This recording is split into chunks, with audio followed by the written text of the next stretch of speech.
Meus queridos irmãos, boa noite. É uma alegria enorme estarmos novamente na casa do nosso Deus.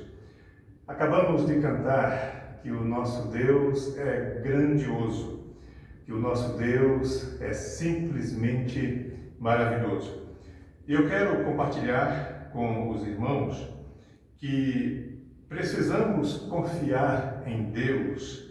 Confie em Deus, mesmo quando parece que as peças não se encaixam. E uma outra coisa, a esperança nunca vai mal quando a fé vai bem. Nesta noite nós falaremos novamente sobre a fé, daqui a pouco na pregação, e eu quero dizer para os irmãos que nunca precisamos tanto de exercer a nossa fé quanto nestes momentos tão difíceis, tão desafiadores da pandemia.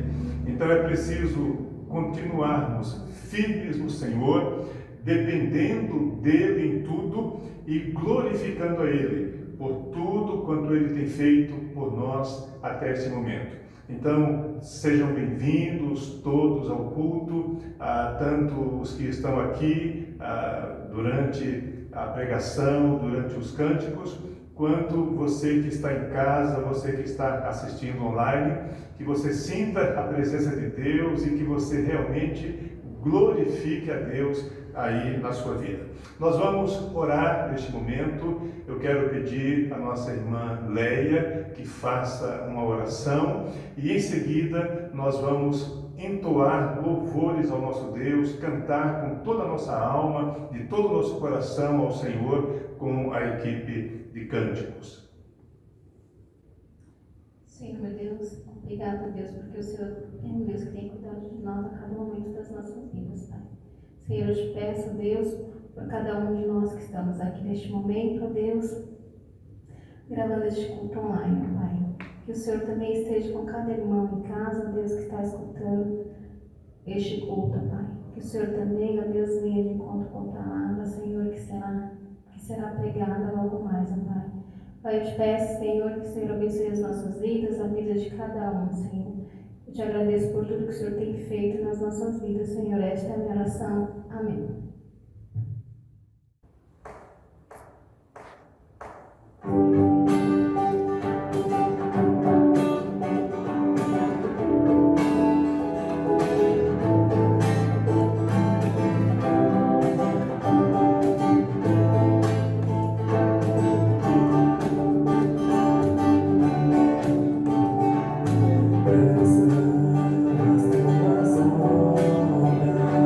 Senhor.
Bíblias em Isaías 12, versículo 2. Você pode abrir sua Bíblia, você pode também acompanhar aqui o que está sendo projetado.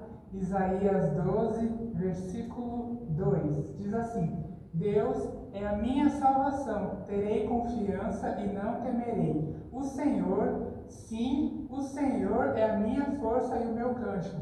Ele é a minha salvação. Nós possamos continuar com essa mensagem, tanto essa que lemos da Palavra de Deus agora, como a que cantamos, que também é baseada na Palavra de Deus. Nós temos um Deus grandioso, um Deus que é poderoso e misericordioso, que está conosco sempre, que nós precisamos e devemos confiar nele. Por isso iremos continuar cantando acerca dessa grandiosidade, e nós também emendaremos naquele hino lindo que fala: então minha alma canta a ti, Senhor. Então cante, solte sua voz. Eu sei que é difícil cantar em casa, sem a presença dos irmãos, mas se esforce e tente fazer com que até o seu vizinho ouça esse louvor, ouça essa música. Vamos cantar.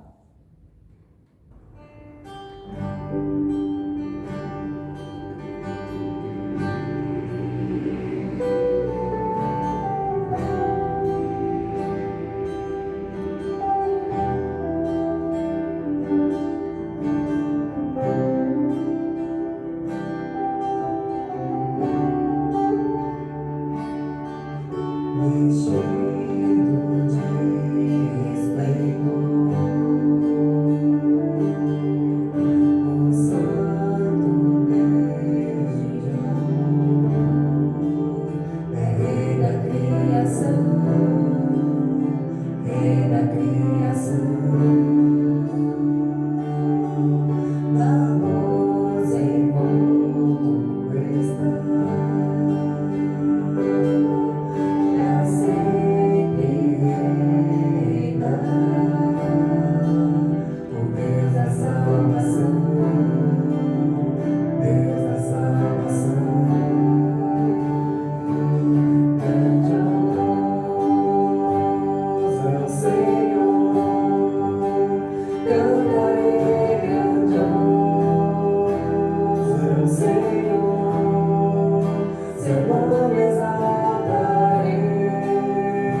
Meus irmãos amados, como eu disse anteriormente, nós vamos continuar falando um pouco a respeito da fé.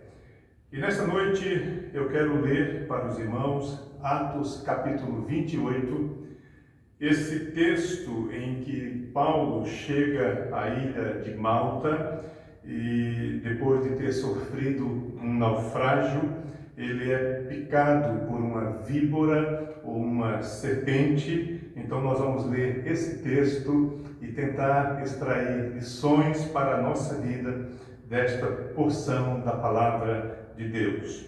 Diz assim o texto: uma vez em terra, verificamos que a ilha se chamava Malta. Os bárbaros trataram-nos com singular humanidade, porque, acendendo uma fogueira, acolheram-nos a todos por causa da chuva que caía e por causa do frio. Tendo Paulo ajuntado e atirado à fogueira um feixe de gravetos, uma víbora, fugindo do calor, prendeu-se-lhe a mão, picando-o.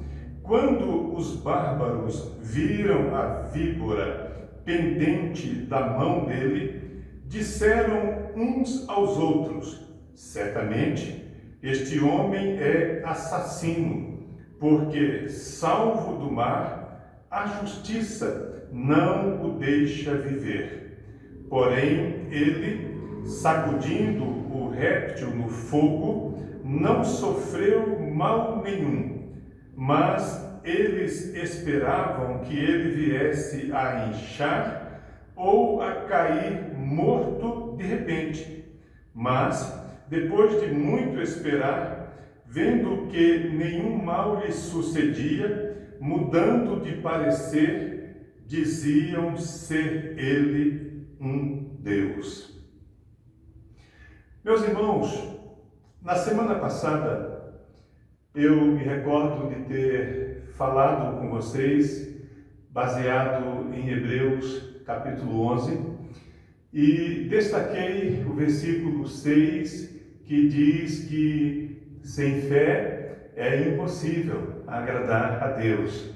E também procurei demonstrar ali algumas das experiências daqueles chamados heróis da fé que tanto nos inspiram. Mas, resumindo, eu procurei mostrar aos irmãos que precisamos exercitar ou exercer a nossa fé cada momento da nossa vida, confiando que nós temos um Deus único, um Deus verdadeiro, um Deus autêntico, um Deus que nunca falha. Eu acho muito interessante como a Bíblia, em alguns momentos, revelam as crendices que eram tão comuns e peculiares a algumas épocas.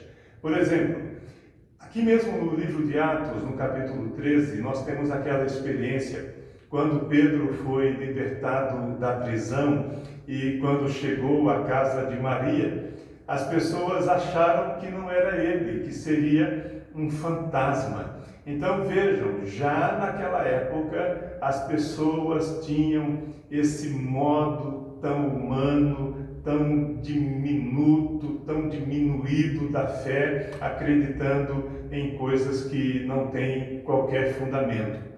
E aqui nós temos uma coisa muito interessante que era comum nas crenças populares e especialmente nas mitologias, especialmente na mitologia grega, que às vezes os deuses perseguiam as pessoas e puniam as pessoas por algo que elas haviam feito.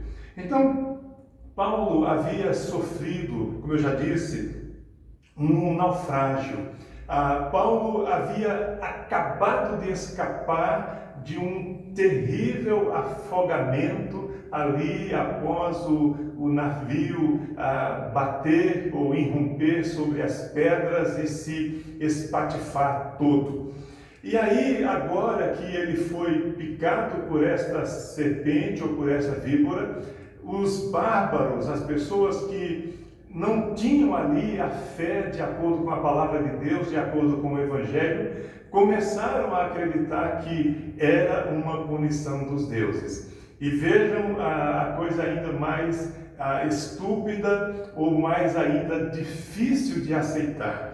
Quando eles viram que Paulo não morreu por conta da picada da cobra, acharam que ele era um deus. Eu estou dizendo isso aos irmãos porque nós estamos vivendo numa época muito difícil, onde há debates às vezes vãos, inúteis, debates que não levam a nada. Alguém fica doente e aí as pessoas começam a dizer que a pessoa adoeceu, que pegou a Covid, que está morrendo, ou que está prestes a morrer, ou que morreu porque vivia uma vida de pecado. As pessoas se esquecem de que também há pessoas de fé, pessoas do bem, por assim dizer, pessoas de boa índole, pessoas que são exemplares, que adoeceram e morreram. Portanto, eu diria que é hora de acabarmos com estas crendices, com estas crenças. A Covid é um castigo de Deus, é uma punição de Deus. A Covid é para punir os pecadores. Nada disso. Nós temos que entender que essa doença é apenas uma coisa aí da natureza, uma coisa que sempre estivemos sujeitos a sofrer ou a experimentar a qualquer momento, como em outras épocas já tivemos doenças que devastaram a humanidade. Mas como eu disse, nesta noite eu quero tentar trazer o seu olhar para esta fé, para esta esperança em Deus, para esta confiança de que Deus continua cuidando de nós. Eu disse recentemente, quando mandei a mensagem dizendo que ainda teríamos um culto online esta semana e não presencial, eu estava dizendo aos irmãos e sempre disse aos irmãos que a nossa fé em Deus independe de estarmos aqui na igreja de forma presencial ou não, porque o nosso Deus, Ele é onipresente, Ele está em todo lugar, aonde os seus o buscam de todo o coração, e aonde houver uma pessoa quebrantada de espírito, uma pessoa que realmente se entregou a Deus e que vive de acordo com a verdade do Evangelho, Deus ali está. E hoje eu quero, então, trazer para os irmãos um pouco desta fé do apóstolo Paulo. Por que o apóstolo Paulo agiu com tanta naturalidade? Os irmãos imaginem uma víbora, uma cobra, pendurada à sua mão, tendo cravado a sua mão, e ele simplesmente sacode a mão para que aquela víbora caia ao fogo, sem entrar em pânico, sem gritar, sem chorar, sem se desesperar. Porque Paulo tinha a confiança de que a sua vida era de Deus, que a sua vida pertencia a Deus, que nada poderia afastá-lo dos planos de Deus, daquilo que Deus havia escolhido, planejado para a sua vida, e que ele fielmente e na dependência de Deus e deixando-se conduzir pelo Espírito Santo, iria cumprir a missão que Deus havia lhe dado. Então, como eu li há pouco, que nós precisamos confiar em Deus, mesmo quando parece que as peças, que as coisas, que os fatos não se encaixam, mesmo quando parece que tudo está cada vez mais difícil, cada vez mais negro, cada vez mais pesado, nós precisamos confiar em Deus. A fé nos faz renascer sempre. A fé nos faz confiar sempre e não aceitar o fracasso. Eu gosto muito desta frase que eu encontro aqui neste livro, que algumas vezes eu uso na pregação, chamado Pérolas para a Vida. Aqui nós temos uma frase a respeito da fé que eu acho que é muito edificante para nós. A fé é demonstrada pelos cristãos que se recusam a aceitar o fracasso como definitivo. Então vejam, os irmãos, Paulo está passando por uma série de provações, eu chamaria de infortúnios na sua vida. Paulo está sofrendo todo e qualquer tipo de ataque espiritual. Eu diria que Paulo está vivenciando aquilo que ele disse: olha, as hostes infernais do maligno, demônios incontáveis estão lutando contra mim, tentando tirar minha vida. Mas ele está confiante. Primeiro, no naufrágio, quando o barco era agitado e sacudido para lá e para cá, quando todos sabiam que o desastre era algo iminente, Paulo mantinha a sua calma e preocupava-se com os demais, preocupava-se não apenas em se agarrar a alguma coisa para se salvar, mas preocupava-se com os outros. E isso é muito interessante. Paulo sabia que mesmo diante daquela tragédia, a sua vida teria utilidade, seria usada por Deus. E neste momento em que nós estamos vivendo dias tão sombrios, tão inquietantes, com tantas possibilidades negativas, com projeções cada vez mais negativas, chegando a praticamente 400 mil mortes no nosso país, quando a fome, o desemprego está perturbando, tirando a paz de milhares de pessoas, é preciso entender que a nossa vida é de Deus, a nossa vida é do Mestre, a nossa vida pertence ao Senhor Jesus. Ele está no controle. É interessante essa afirmação: Deus está no controle. Eu recebo às vezes mensagens de irmãos queridos dizendo: olha, Deus está no controle. Eu mesmo mando uma figurinha, uma imagem de vez em quando para os irmãos dizendo: olha, Deus está no controle.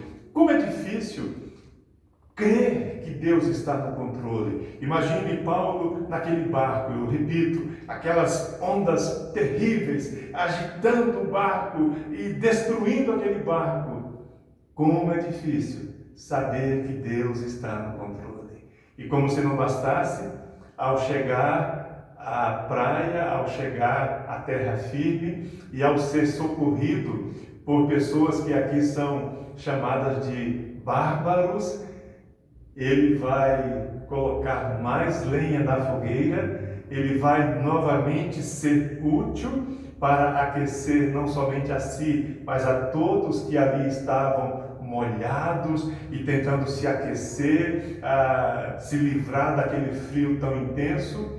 Ele é picado por uma cobra e as pessoas ficam olhando, apenas esperando a sua morte.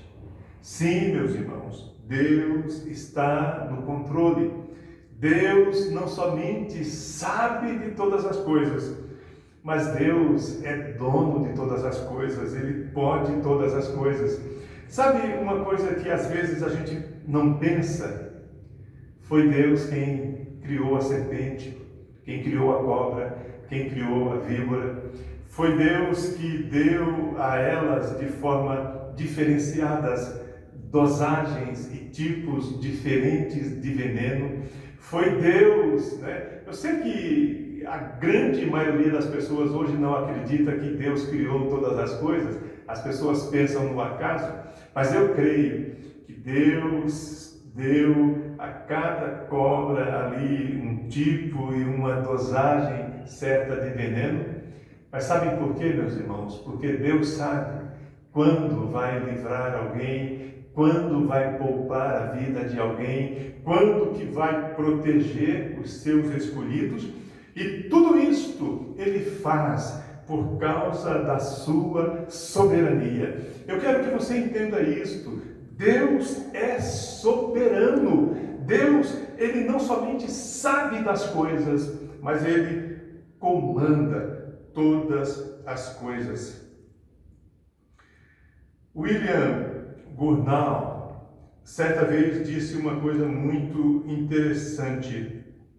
A fé extrai paz da promessa. Eu acho essa afirmação maravilhosa porque se nós não vivermos de acordo com as promessas de Deus, nós não vamos ter paz, nós não vamos ter qualquer quietude, qualquer tranquilidade. Apenas quando sabemos que a nossa vida está como que num invólucro de promessas, está rodeada ou empacotada de promessas. Apenas quando cremos que a nossa vida faz parte de um conjunto de promessas de Deus, é que nós vamos encontrar a verdadeira paz. Eu fico pensando nos momentos cruciais da vida de Jesus, quando ele demonstrou tanta paz e demonstrou não ter medo e nem ser tomado de surpresa por nenhum acontecimento. É que Jesus sabia que cada passo da sua vida e cada minuto da sua vida era para cumprir as promessas de Deus. Meus irmãos, eu quero ainda pensar com vocês numa outra frase antes de terminar, do mesmo autor que eu acabei de citar, William Gurnall. O cristão precisa confiar em um Deus que não aparece em primeiro plano. Sim, Deus não está visível em cada situação. Deus não está assim, claro aos olhos, visível aos olhos humanos, palpável em toda e qualquer situação.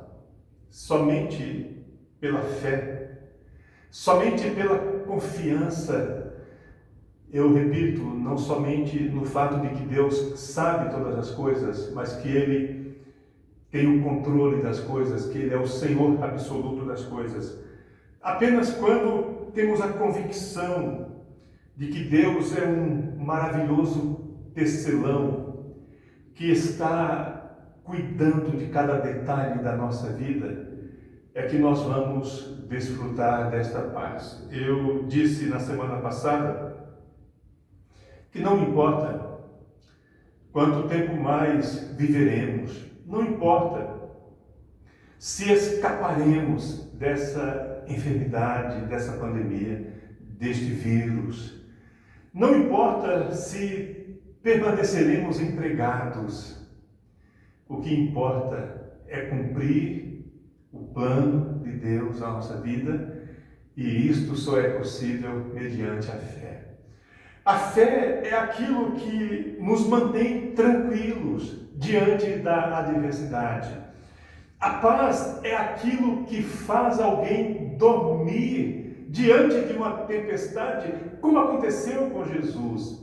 Dormia, ao invés de se agitar, ao invés de se desesperar com o balanço do barco ali diante das ondas, Jesus age como se estivesse ali sendo embalado pela sua mãe para dormir um sono tranquilo. Jesus comporta-se ali como alguém que sabe que o guarda de Israel nunca dorme, nunca tosqueneja, nunca cochila, nunca perde o controle das coisas. Eu finalizo, meus queridos irmãos, agradecendo a Deus por vocês, pela fé, pela fidelidade, pelo carinho de vocês para com a igreja. E como eu disse ontem no áudio que enviei, esperem mais um pouco, tenham mais um pouquinho de paciência. Eu não sei se já no próximo domingo estaremos aqui. Devo avisar aos irmãos entre quarta e quinta-feira se teremos o culto presencial. Mas eu repito, não importa se estaremos aqui ou não. O que importa é que nós estamos em paz. Nós estamos descansando nos braços do nosso Deus, seguros. Nós estamos simplesmente deixando nossas vidas diante do seu trono de graça. Meus queridos, fé é paz, fé é alegria, fé é confiança. É a confiança de Esther, sabendo que Deus daria um jeito e ela poderia adentrar na presença do rei e fazer a sua solicitação. Fé é Abraão, sabendo que Deus proveria para si um cordeiro, que o cordeiro não teria que ser o seu filho Isaque. Fé, meus irmãos, é Paulo e Silas na prisão, orando e cantando, sabendo que no momento certo Deus derrubaria aquelas paredes ou Deus abriria aquelas portas. O mesmo aconteceu com Pedro. Pedro estava na prisão, mas não estava cavucando, não estava cavando um buraco, cerrando alguma coisa para fugir.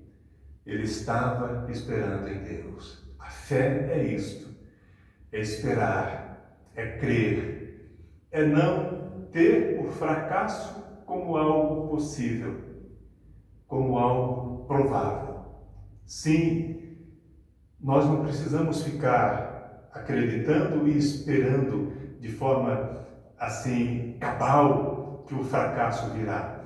Mas a fé também é a confiança de que mesmo que venha o fracasso, mesmo que Estevão seja apedrejado até a morte, mesmo que a minha vida seja ceifada neste momento de pandemia, o importante é ter guardado a fé, concluído a carreira e dado cada passo na vida com a confiança e com a dependência de um Deus tão maravilhoso, de um Pai tão querido. Então, que Deus abençoe sua vida nesta semana, que Deus continue abençoando toda a sua família. Continue, meu querido irmão, minha querida irmã, orando pela sua igreja. Esta é a sua igreja. Deus colocou você aqui para dar frutos, para ser uma bênção. Então, sendo estes tempos difíceis ou não, não importa. Vamos ser uma bênção. E só é possível sermos uma bênção vivendo uma vida de fé. A fé é a firme convicção, é a certeza das coisas que não podemos ver, mas que com o coração, olhando firmemente para Deus, nós sabemos que existem e sabemos que elas são nossas por promessa. Então, que Deus abençoe cada um de nós. Nós vamos, meus queridos irmãos, orar. Vamos falar com Deus. E depois de orarmos, nós vamos terminar o nosso culto cantando. Mas vamos primeiro orar. Eterno Deus, nosso Pai, muito obrigado, Senhor, por esta noite, pela alegria, pelo privilégio de estarmos aqui na sua casa de oração. Obrigado, Senhor, porque neste momento nós sentimos a Tua presença e o calor da presença, espiritualmente falando, de cada um dos nossos irmãos em Cristo. Nossas orações neste momento sobem ao Teu trono de graça, por causa da graça de Jesus, por causa do sacrifício de Jesus na cruz, que rasgou o véu, que desfez toda a inimizade e nos reconciliou com o Senhor. É por isso que nós oramos em nome de Jesus, com a confiança de que somos ouvidos, com a certeza de que nossas orações são atendidas, especialmente quando feitas de acordo com a tua vontade, submissa à tua vontade. Ó Deus querido, estenda as suas mãos sobre nós. Ó Deus, que o seu rosto, que os seus olhos estejam voltados para a nossa vida. Que o Senhor nos dê a paz e a proteção que tanto precisamos. Que o Senhor renove em nós a sua alegria e que renove em nós a esperança e as promessas e a aliança que o Senhor fez com cada um de nós.